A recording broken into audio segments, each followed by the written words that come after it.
Hello friends, आज की class में हम पढ़ेंगे triple product of vector. Previous classes में हम लोगों ने वेक्टर्स के बारे में पढ़ा। वेक्टर क्या होता है, उसकी प्रॉपर्टीज़ क्या हैं, कितने टाइप्स के हैं, और वेक्टर एडिशन कैसे करते हैं, वेक्टर का मल्टीप्लिकेशन कैसे होता है, और किसी वेक्टर को डिफरेंट डायरेक्शन में कैसे रिजॉल्व करते हैं। ये सब मैं पहले लेक्चर्स में आपको बता चुकी हूँ। अगर आपने अभी तक नहीं देखा है तो आप वहाँ से देख सकते हैं, और साथ में अगर आपने मेरा चैनल सब्सक्राइब नहीं किया है तो इसको सब्सक्राइब कर दीजिए, जिससे आपको नए नए टॉपिक्स मिलते रहें। तो आज हम स्टार्ट करेंगे ट्रिपल प्रोडक्ट ऑफ वेक्टर्स। देखिए, सबसे पहले हम डॉट प्रोडक्ट के बारे में पढ़ लेते हैं और क्रॉस प्रोडक्ट के बारे में, क्योंकि इसका इसमें यूज़ होने वाला है। अगर हमने दो वेक्टर का डॉट प्रोडक्ट किया है, ए डॉट बी और ए क्रॉस बी, इसके बारे में पिछले लेक्चर्स में मैंने आपको बताया था। ठीक है, डॉट प्रोडक्ट से आपको एक स्केलर क्वांटिटी मिलती है और क्रॉस प्रोडक्ट से आपको एक वेक्टर क्वांटिटी मिलती है, और इसकी वैल्यूज जो होती है वेक्टर ए का मोड, वेक्टर बी का मोड ऑफ कॉस थीटा है, जहाँ पे थीटा ए और बी के बीच का एंगल है। ठीक है, और a cross b is equal to है वेक्टर ए का मोड, वेक्टर बी का mod sine theta into unit vector n. इस यूनिट वेक्टर की वजह से, n की वजह से, ये जो क्वांटिटी है ये एक वेक्टर क्वांटिटी बन जाती है। ओके, और इस यूनिट वेक्टर n की जो डायरेक्शन होती है वो a और b दोनों के परपेंडिकुलर होती है। ओके, ये चीज़ हम पढ़ चुके हैं। हमें पता चला था कि डॉट प्रोडक्ट में अगर वेक्टर a ये है, वेक्टर b ये है, तो हम क्या निकालते हैं, b का a की डायरेक्शन में कंपोनेंट निकालते हैं b cos थीटा, और इसको इससे मल्टीप्लाई करते हैं। ठीक है, हम इस चीज़ को इस डायरेक्शन में रिजॉल्व करके इसको सिंपली मल्टीप्लाई करते हैं इसके मैग्नीट्यूड से इसको। ठीक है, तो हमें एक स्केलर क्वांटिटी मिलती है।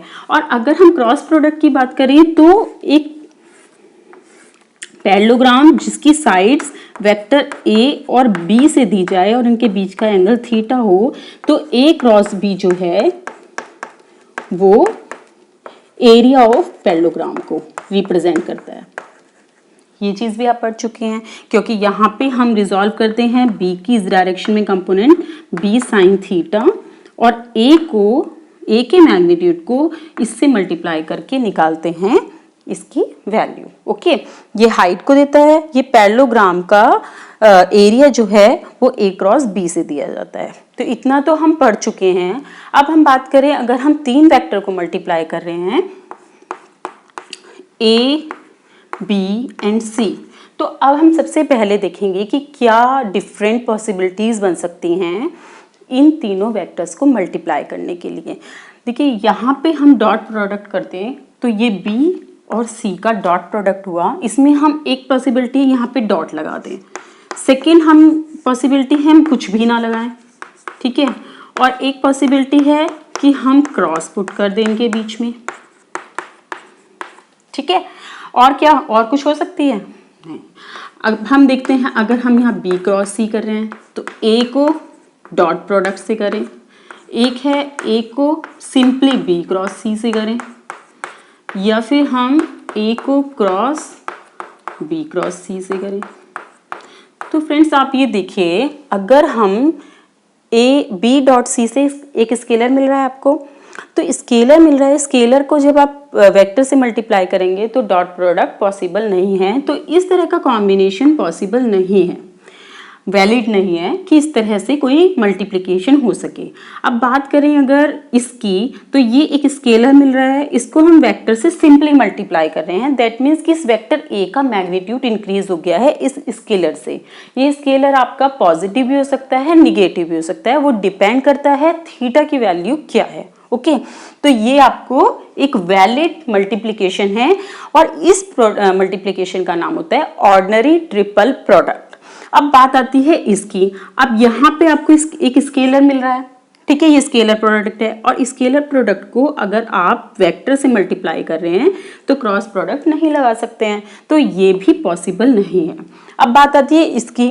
इसमें देखिए, ये B क्रॉस C एक वेक्टर क्वांटिटी है, वेक्टर को वेक्टर से डॉट प्रोडक्ट के थ्रू आपने मल्टीप्लाई किया है, ये पॉसिबल है, और इसको बोलते हैं हम स्केलर ट्रिपल प्रोडक्ट, क्योंकि हमें इस मल्टीप्लिकेशन से एक स्केलर क्वांटिटी मिलती है।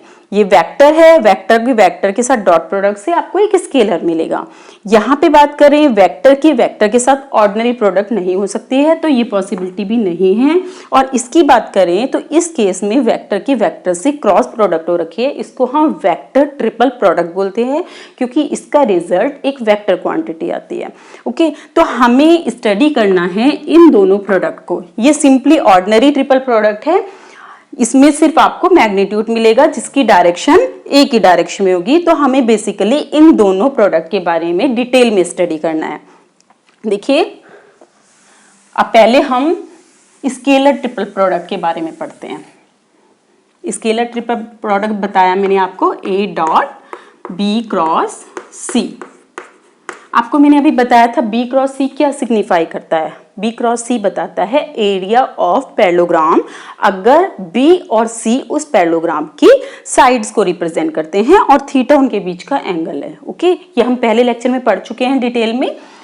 तो वेक्टर A डॉट, इसको हम मान लिया B, वेक्टर B का जो मैग्नीट्यूड है वो B है और वेक्टर C का जो मैग्नीट्यूड है वो C है, और इन दोनों के बीच का एंगल थीटा है। तब उस कंडीशन में BC sign theta into unit vector n, जो कि B और C दोनों पे परपेंडिकुलर होगा, इसके इक्वल निकल के आएगा। अब क्या है, ये वाली क्वांटिटी तो स्केलर है, इसको हमने आगे लिख दिया, और मल्टीप्लीकेशन किसके बीच में होगी, वेक्टर A और यूनिट वेक्टर n के बीच में। इन दोनों को अगर हमें डॉट मल्टीप्लिकेशन करना है तो क्या आएगा, A और n के बीच का एंगल देखना पड़ेगा कि क्या है। देखिए, हमें पहले ये जो तीनों वेक्टर हैं ये नॉन कोप्लेनर वेक्टर है, पहले हम ये कंडीशन देख लेते हैं। उसके बाद जो रिजल्ट आएगा हम कोप्लेनर के लिए कंडीशन निकालेंगे कि क्या होगी। तो अभी इस कंडीशन में ये तीनों वेक्टर नॉन कोप्लेनर है। मैंने आपको बताया था टाइप्स ऑफ वेक्टर में नॉन कोप्लेनर वेक्टर किसे कहते हैं, जो डिफरेंट प्लेन में है, क्योंकि हमारे पास तीन प्लेन होते हैं एक्स वाई जेड एक्सिस से, एक x y plane, y z plane and z x plane. तो तीनों नॉन कोप्लेनर है। हो सकता है कि इनमें से दो वेक्टर सेम प्लेन में हो, एक तीसरा जो वेक्टर है वो दूसरे प्लेन में हो, लेकिन तीनों सेम प्लेन में नहीं है। ओके, तो आपने इसको एक पैरेललोपाइपेड बनाया जिसकी जो साइड्स हैं वो A B C से रिप्रेजेंट हो रही हैं। ये वेक्टर मान लिया B है, ये वेक्टर C है। आप ध्यान रखिएगा, हमेशा हम एंटी क्लॉकवाइज चल रहे हैं। इसका भी फिजिकल सिग्निफिकेंस मैंने आपको बताया था कि राइट हैंड लॉ से हम डायरेक्शन डिसाइड करते हैं कि कौन सी डायरेक्शन में इसके परपेंडिकुलर वेक्टर की डायरेक्शन होगी। तो हमने ऐसे किया है, तो जिस हिसाब से ये प्लेन होगा उसके परपेंडिकुलर डायरेक्शन में इस यूनिट वेक्टर n की डायरेक्शन होगी। तो हमने एंटी क्लॉकवाइज लिया है B C, और ये वेक्टर मान लिया A लिया है, और मान लिया ये जो यूनिट वेक्टर n है इसकी डायरेक्शन ये है। अब हमें फाइनली वेक्टर A और वेक्टर n के बीच का डॉट प्रोडक्ट करना है, और मान लिया ये वाला जो एंगल है ये फाई है, ये तो आपने थीटा बोला था। ये वेक्टर A को रिप्रेजेंट कर रहा है, ये यूनिट वेक्टर n को रिप्रेजेंट कर रहा है।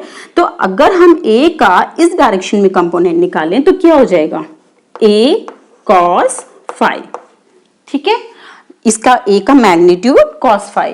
तब हम अगर इसको इससे डॉट प्रोडक्ट करें, BC साइन थीटा इंटू, इसको हम लिख सकते हैं वेक्टर A का मोड यूनिट वेक्टर n का मोड cos फाई। तो देखिए BC साइन थीटा ये हो जाएगा आपका A cos फाई। ये क्या रिप्रेजेंट करता है, ये रिप्रेजेंट करता है एरिया ऑफ बेस। किसका बेस, ये पैरेललोपाइपेड है, इसका जो बेस है वो पैरेललोग्राम है। पैरेललोग्राम दिखाई दे रहा है आपको, और अगर हम इसकी हाइट, ये वर्टिकल हाइट रिप्रेजेंट कर रही है ना, ये इस डायरेक्शन में जो इसका कंपोनेंट है, इससे मल्टीप्लाई कर दें हाइट से, तो क्या रिप्रेजेंट करेगी क्वांटिटी, ये क्वांटिटी रिप्रेजेंट करेगी वॉल्यूम ऑफ पैरेललोपाइपेड। ओके, तो हमने रिजल्ट ये निकाला कि ये जो स्केलर ट्रिपल प्रोडक्ट है vector A dot B cross C, जिसमें A B C अगर एक पैरेललोपाइपेड की आर्म्स को रिप्रेजेंट कर रहा है, उसकी साइड्स को रिप्रेजेंट कर रहा है, तब उस कंडीशन में A dot B cross C volume of parallelopiped होगा। और इसको रिप्रेजेंट कैसे करते हैं?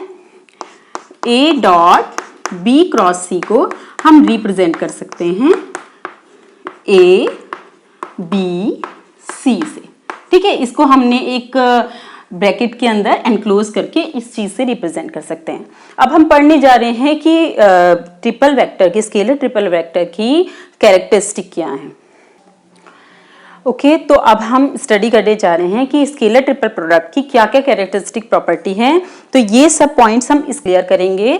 देखिए, अगर हमने पढ़ा है कि scalar triple product A dot B cross C होता है, और ये क्या रिप्रेजेंट करता है? वॉल्यूम ऑफ पैरेललोपाइपेड, ठीक है, जिसमें A B C पैरेललोपाइपेड की साइड्स को रिप्रेजेंट कर रही थी। ओके, तो A B C हमने बताया था कि नॉन कोप्लेनर वेक्टर हैं, और हमने अभी ये भी बताया कि इसको ऐसे भी रिप्रेजेंट कर सकते हैं, एक बड़े ब्रैकेट के अंदर रखे A B C से। ओके, तो इसका मतलब होता है A dot B cross C, और ये इक्वल टू हो जाएगा B C A, और ये इक्वल टू होगा C A B। इसमें आपको बच्चों ये ध्यान रखना है कि ये साइक्लिक ऑर्डर में ही चलेगा, यानी अगर आपने इस तरह का साइकिल ले लें clockwise anti clockwise, A B and C, जैसे आपने IJK के टर्म्स में मैंने पिछले लेक्चर में आपको बताया था, A को B से मल्टीप्लाई किया तो C मिला, C को A से किया तो B मिला, और B को, तो इस तरह से अगर आप दो की मल्टीप्लिकेशन कर रहे हैं तो तीसरा मिलता है। और अगर आप इस साइकिल में उल्टे चले, यानी आपने B को A से मल्टीप्लाई किया, तब उस कंडीशन में आपको -C मिलेगा। तो यानी इनकी वैल्यूज तो इक्वल है, लेकिन ऐसा नहीं कर सकते आप कि इसको इक्वल कर दें, यहां इसको B लिख दिया, A लिख दिया और C लिख दिया, ये इसके इक्वल नहीं होगा, ये निगेटिव ऑफ दिस के इक्वल होगा। अगर आप कोई भी दो टर्म एक्सचेंज कर रहे हैं तब उस कंडीशन में यहाँ पे निगेटिव वैल्यूज मिलने वाली हैं। तो इसीलिए आपको इस ऑर्डर को ध्यान रखना है कि इस ऑर्डर में ही आप इसको चलेंगे, और तब उस कंडीशन में आपको पॉजिटिव और इक्वल वैल्यूज मिलेंगी। अगर आप ऑर्डर चेंज कर रहे हैं तो निगेटिव, जो दो कोई भी टर्म आप चेंज करेंगे, B को A से चेंज कर दें, B को C से चेंज कर दें, या कुछ भी ऐसे चेंज कर दें, तब उस कंडीशन में आपको निगेटिव वैल्यूज मिलने वाली हैं। ओके, ये चीज हो गई। अब हम अगर यूनिट वेक्टर के टर्म्स में इसको देखें, I J K, इसका मतलब क्या हुआ? I dot J cross K।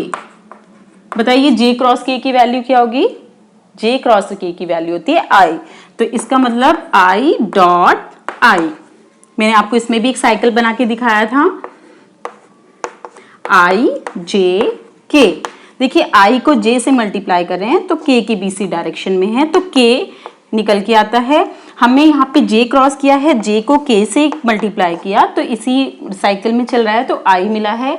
I को I से डॉट मल्टीप्लिकेशन करने से आपको 1 मिलने वाला है। ओके, तो यानी I J K से आपको 1 मिलता है, और इस तरह से A dot B cross C से या A B C से आपको वॉल्यूम ऑफ पैरेललोपाइपेड मिलता है, क्योंकि ये यूनिट वेक्टर्स हैं। अगर हम I J K से एक पैरेललोपाइपेड ड्रॉ करते हैं तब उस कंडीशन में सभी यूनिट्स मिलेंगे, सभी जो साइड्स होंगी पैरेललोपाइपेड की वो यूनिट होंगी, तब उस कंडीशन में आपको जो वॉल्यूम मिलेगा वो यूनिटी मिलेगा।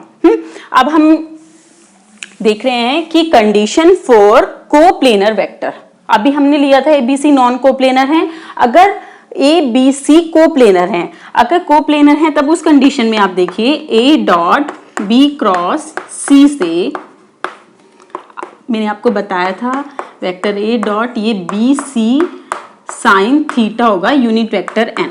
देखिए यूनिट वेक्टर N की डायरेक्शन कौन सी होती है? B और C के परपेंडिकुलर। तो अगर आप इस बोर्ड को एक प्लेन मान लेते हैं और इस प्लेन में A वेक्टर, B वेक्टर और C वेक्टर लेते हैं, ये तीनों एक ही प्लेन में है, तो ये वाला किया है हमने B cross C। B cross C से आपको इस डायरेक्शन में, क्योंकि ये फिर एंटी क्लॉकवाइज ही चल रहा है, इस डायरेक्शन में यूनिट वेक्टर n मिलने वाला है। तो यूनिट वेक्टर n, और ये भी इसी प्लेन में है, इससे जब डॉट प्रोडक्ट करेंगे BC sine theta vector a dot unit vector n, तब उस कंडीशन में इन दोनों के बीच में कितना एंगल होगा। देखिए ये तो बोर्ड है, बोर्ड में के प्लेन में तीनों वेक्टर हैं। अगर आप यूनिट वेक्टर n की बात करें तो वो इस डायरेक्शन में होगा, आउटवर्ड डायरेक्शन में, क्योंकि ये एंटी क्लॉकवाइज है। अगर क्लॉकवाइज होते इनवर्ड डायरेक्शन में होता, अंदर की तरफ। तो इस n और a के बीच में कितना एंगल है, 90 डिग्री। अगर हम इनकी डॉट प्रोडक्ट करें तो हमें कोसाइन लेना पड़ेगा इन दोनों के बीच का एंगल का। तो ये क्या निकल के आएगा, वेक्टर a का मोड cos ऑफ फाई, और फाई की वैल्यू कितनी है, 90। तो ये क्वांटिटी कितनी हो जाएगी, 0। दैट मीन्स कितना हो जाएगा, 0। तो यानी अगर आप कोप्लेनर वेक्टर लेते हैं तो a dot b cross c की वैल्यू 0 निकल के आती है। तो कोप्लेनर वेक्टर के लिए क्या कंडीशन होती है, अगर आपको प्रूव करना है कि तीन वेक्टर कोप्लेनर हैं तो आप उन तीनों वेक्टर का a dot b cross c की वैल्यू निकाल लीजिए, और अगर वो 0 के इक्वल निकल के आ रही है तब उस कंडीशन में वो तीनों वेक्टर कोप्लेनर है। ओके, तो हमने निकाली a dot b cross c is equal to 0 for coplanar vector. अब हम देखते हैं second distributive law. Distributive law क्या कहता है कि अगर हमारे पास इस तरह की कंडीशन है a b plus c d plus e, तब उस कंडीशन में हम इसको कैसे डिस्ट्रीब्यूट कर सकते हैं, a b d, ठीक है, प्लस यानी कि a dot b cross d, a c d, इसको ऐसे बड़े ब्रैकेट में लिखना होगा, प्लस ए सी, पहले हमने किया ए बी ई,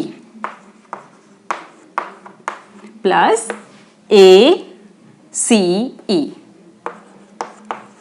इस तरीके से ये scalar triple product distribution law को फॉलो करता है। जब भी आपके पास कोई भी क्वेश्चन आता है, न्यूमेरिकल आता है, तो आप इस प्रॉपर्टी को यूज करके उसको सॉल्व कर सकते हैं। ओके, समझ में आ गया, ए का B D, A C D, A C E, A B E, ठीक है, इन सब से मिलके ये बन गया। अब इसका नंबर थर्ड जो पॉइंट है उसमें है scalar triple product in terms of component. Component यानी ax, ay, az, इस तरह से। मान लिया वेक्टर a जो है axi plus ayj plus az के, vector b bxi plus byj plus bz के, and vector c is equal to, ये हमने कौन से कंपोनेंट किए हैं, एक्स वाई जेड एक्सिस में ए बी सी के कंपोनेंट है। रिजॉल्व करे हैं वेक्टर ए को एक्स वाई जेड के टर्म्स में, बी को वेक्टर सी को एक्स वाई जेड के टर्म्स में। अब हमें कार्टेशियन कंपोनेंट में ए डॉट बी क्रॉस सी की वैल्यू निकालनी है। कैसे निकालेंगे, देखिए बी क्रॉस सी तो मैंने आपको बताया था कि एक डिटर्मिनेंट होता है। तो a dot B cross c की वैल्यू होगी i j k a x a y, sorry b cross है तो यहाँ बी हो जाएगा, b x b y b Z c x c y सी जेड। ओके, इतना हो गया। अब हमें डॉट प्रोडक्ट करनी है। ए के भी कंपोनेंट है, ए का क्या है, ए x i plus a y j plus a z के, इतना हो गया। इनके बीच में डॉट प्रोडक्ट है, पहले हम इसकी वैल्यू कैलकुलेट करेंगे, उसके बाद हम इसकी डॉट प्रोडक्ट करेंगे और फिर फाइनली निकाल के देखेंगे कि इसकी वैल्यू क्या निकल के आती है। देखिए इसको हम हटा देते हैं, ये तो हमें पता ही है क्या है। अगर हम इसको मल्टीप्लाई करें तो देखिए a x i plus a y j plus a z k, इसकी वैल्यू है i into b Y c x c Z minus B Z C Y, minus का j of b x c Z minus B Z c x plus का k of b x c Y minus b Y c x. Okay, अब इसका काम भी खत्म हो गया है, इसको हम हटा देते हैं। अब हमें मल्टीप्लाई करना है, इनके बीच में है डॉट प्रोडक्ट, और आपको पता है कि डॉट प्रोडक्ट में आई के साथ आई ही सरवाइव करेगा, आई के साथ जे की जो मल्टीप्लीकेशन है उससे 0 आने वाला है, क्योंकि आई और जे के बीच में 90 डिग्री का एंगल होता है। आई का जे के साथ अगर डॉट प्रोडक्ट करें तब उसमें cos 90 की वैल्यू 0 हो जाएगी। दैट मीन्स कौन कौन सी टर्म सर्वाइव करेगी, आई के साथ आई की डॉट प्रोडक्ट, तो ये बन जाएगा आपका ए एक्स का इस ब्रैकेट से मल्टीप्लीकेशन होगा B Y C Z minus B Z C Y, minus का जे के साथ 1 आएगा, माइनस का साइन ऐसे कैसे ही रहेगा, तो ए वाई का multiplication b x c Z minus B Z c x, और एक जो लास्ट की टर्म है उसमें के डॉट के आपका 1 हो जाएगा, तो a z b x c Y minus b Y c x. देखिए अगर हम इसको सॉल्व करें तो ये आपका हो जाएगा a x a y a z b x b y b Z c x c y C z. Okay, तो हमारा इस स्केलर ट्रिपल प्रोडक्ट में जो इसकी वैल्यू निकालनी है, इनके कंपोनेंट अगर आपके पास है तब उस कंडीशन में सारे कंपोनेंट को एक डिटर्मिनेंट के अंदर रख के उसकी वैल्यू निकाल के हम इसकी वैल्यू निकाल सकते हैं। तो स्केलर, इसमें हम देख रहे हैं scalar triple product in terms of component, जो वैल्यू आती है वेक्टर ए डॉट बी क्रॉस सी की, वो वैल्यू आती है determinant of a x a y a z b x b y b z और सी एक्स सी वाई सी z इसके equal. ठीक है, कोई कंफ्यूजन तो नहीं है? अभी मैंने आपको ये वाला टर्म तो निकाल के दिखाई दिया था, आई जे के, ये आई डॉट जे क्रॉस के, इनकी वैल्यू 1 के इक्वल निकल के आती है, ये मैंने अभी आपको बता चुकी हूं। अब लास्ट इस 4th पॉइंट है, in a scalar triple product dot and cross can be interchange. देखिए कैसे कर सकते हैं।